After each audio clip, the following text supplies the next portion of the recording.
Hi, Assalamualaikum and welcome again sa ating YouTube channel. So, ang ituturo ko sa inyo ngayon ay kung paano i-reset yung password natin sa Palawan Pay.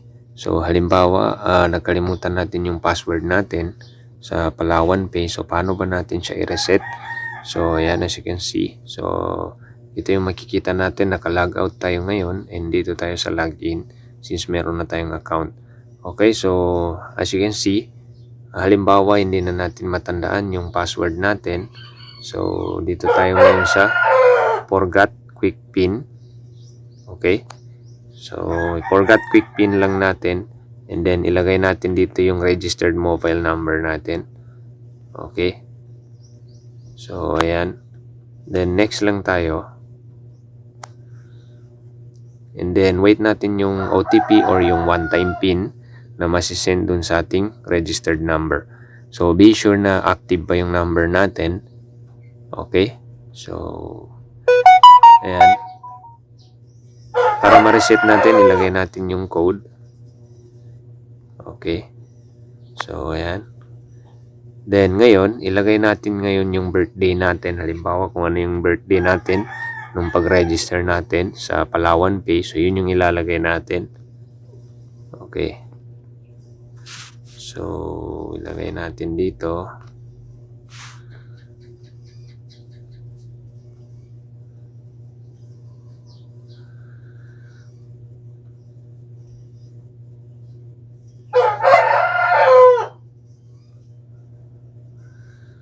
Okay, so ayan. Nalagay na natin. Then, yung barangay natin.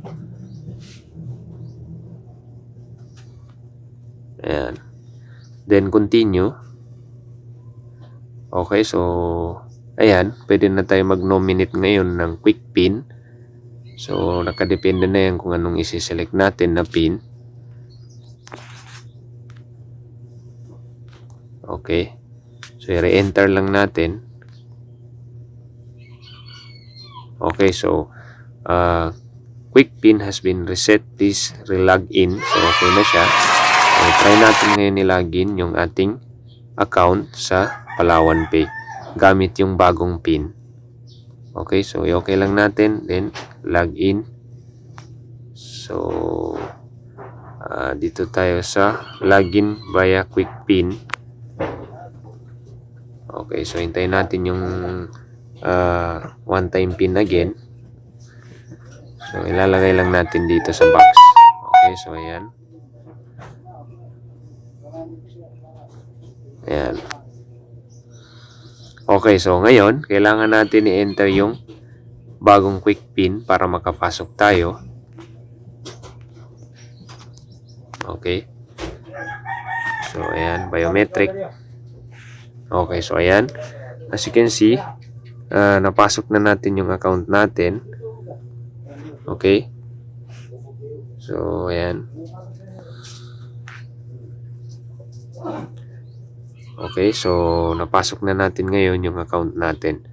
So, ganun lang mag-reset ng quick pin sa Palawan Pay.